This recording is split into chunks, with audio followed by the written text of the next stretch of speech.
New lines drawn between President Trump and California.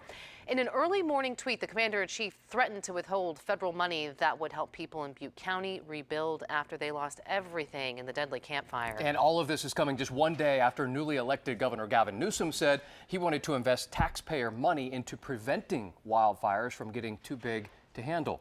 So if you haven't seen the tweet from the president, here it is right now. He sent this out this morning. Billions of dollars are sent to the state of California for forest fires that, with proper forest management, would never happen unless they get their act together, which is unlikely. I have ordered FEMA to send no more money.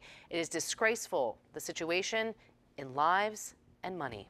And Governor Gavin Newsom fired back shortly after with this: disasters and recovery are no time for politics. I'm already taking action to modernize and manage our forests and emergency responses. To the people of California, folks in paradise should not be victims to partisan bickering. And now hanging in the balance are the thousands of people who were forced to get out as those flames from the campfire torched their neighborhoods. And when it was all over, when all was said and done, very little was left to salvage. Yeah, many people who lost everything in the flames were relying on federal aid to rebuild their homes. Fox 40's Doug Johnson joining us now live in Paradise. Doug, you spoke to some people who are not happy with what the president said on Twitter today. And Nikki, the people that we spoke with tell us they're shocked the president would even suggest something like this. And a lot of them tell us they are still waiting for that FEMA funding. Front door, this is the living room. We had 2 bedrooms right here. All back there was our master bedroom. This is what's left of the only home Jason Klump says he's ever known. In here, one of the closet doors, my grandfather used to measure our height in all the time. His grandparents left it for his dad, who then left it for him. How hard is it to see it like this? Very hard. This is my only home growing up that I knew permanently. For the time being, Klump and Deanna Drone plan to stay on their property in a trailer. But in the long run, they were hoping federal aid would help them rebuild. It's aid President Trump tweeted he's going to order stop coming to California until the state has proper forest management.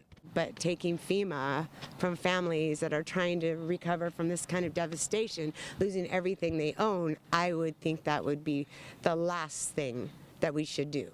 It is unbelievably regrettable that our president has politicized FEMA in such a way that it's a problem for the everyday constituents. Democratic Assemblywoman Monique Lemon represents Santa Barbara and Ventura counties, where exactly 1 year ago, mudslides in the Thomas Fire burn area claimed the lives of 23 people. It was mean to do it on a very specific day where communities in California are mourning the loss of so many lives. Tonight, even Republicans are disagreeing with the president's threats. Not helpful is my remark.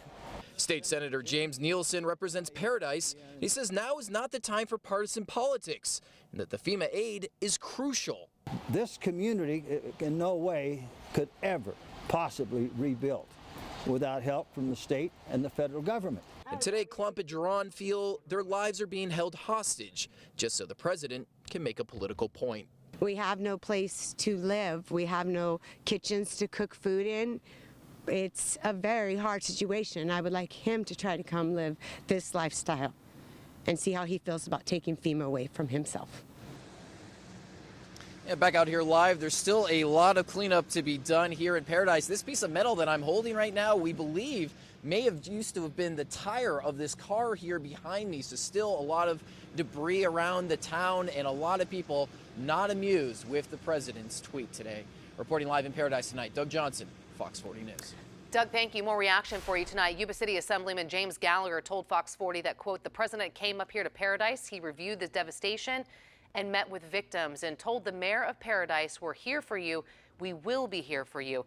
And one of our biggest problems remains federal lands. We need cooperation between the state and the federal government to make our forests safer. We don't need threats and continued feuds on Twitter. And lots of reaction to the president's words this morning. Congressman Doug LaMalfa also commented on the tweet saying, quote, although I share the president's great frustration with California's choking regulations, the immediate problem for fire victims is the first need. And threats to FEMA funding are not helpful and will not solve the longer-term forest management regulatory problems. Many of these people have lost everything and they desperately need our help now. A negotiation